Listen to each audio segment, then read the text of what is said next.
Well,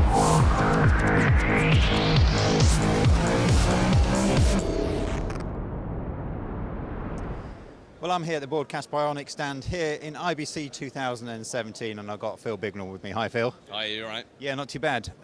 We're talking about something we haven't talked about before. Tell us a bit about what's going on here. I'm going to talk to you about MOR, which is our multi-object recorder, and a new product we have planned, which is called Meta. Now, what we're doing is gathering as much information from the studio as possible. So while a live broadcast or a pre-record is happening, we're getting as much information about what's going on in the studio, what's being said, and we're saving all that information. Information is very valuable and can mean that we can repurpose that content for online, for many different reasons. So if I just take you through how the system actually works, how we're gathering the information, and then a couple of possibilities about what we can do with that.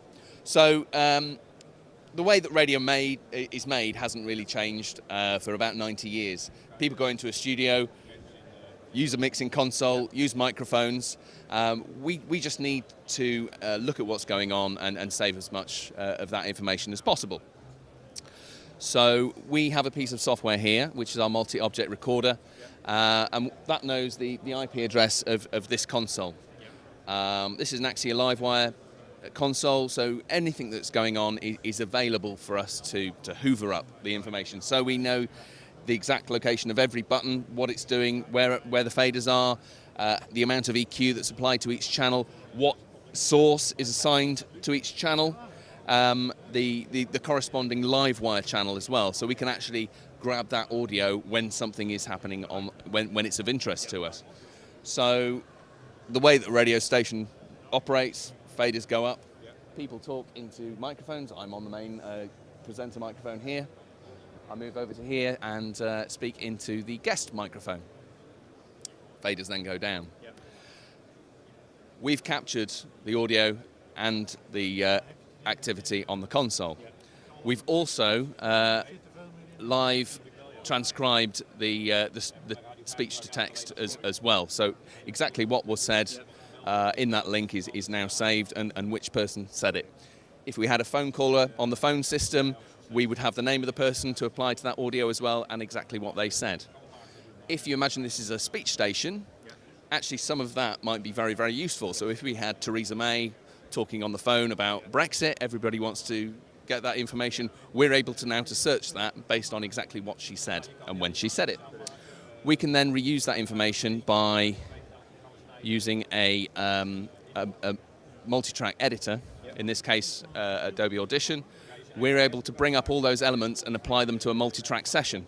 So that's my main presenter microphone. I was actually talking before I faded it up. If I want to, I can move that fade a little bit earlier and catch the speech that I was saying.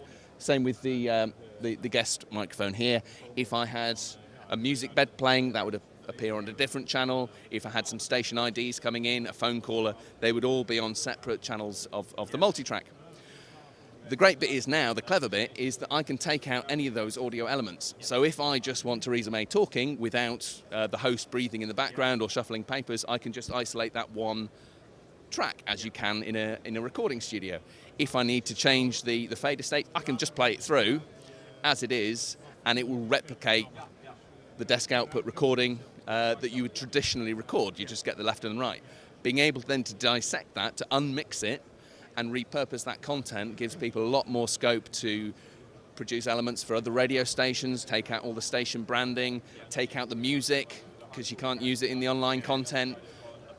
The possibilities are kind of endless, really, as long as you've got all the raw elements to then reconstruct in whichever way you want.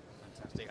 And as you say, what I've noticed is, say, this is pre-fader, isn't it? So you are capturing the raw audio. So even if the presenter hadn't put the fader up in time or something, you've still got it. Exactly. Brilliant. Availability of this is amazing. We've got all these raw elements now. We're just approaching people and say, how is this going to be useful for you? And people have said to us, well, we do listen again content, but we've got no clearly defined markers. There's no set time that this program starts and finishes. We just need to align the start and finish of the file to with the person said, hello and welcome to the program, all the way through until said, tune in again next week, goodbye. So we can actually find those elements and pull out that content effectively. If we want to drop the adverts out of it or the music out of it, we can kind of automate that process as well. So we're kind of showing this to people here at IBC and at NAB and saying, what would you do with this? And all of our products have been created by people going, this is great, we can do this. So we're kind of in that phase at the moment, and probably, you know, in the next months, we would come up with a product based on the feedback that we're getting. Phil, that's great. So if people haven't been able to see you here at IBC and they want to find out more information about this, can they go to a website? Yep, bionics.co.uk, or they can drop us a line, sales@bionics.co.uk.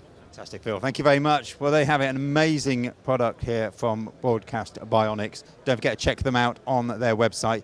And for more information on what we've been doing here at IBC 2017, don't forget to look at our website, KITPLUS.com.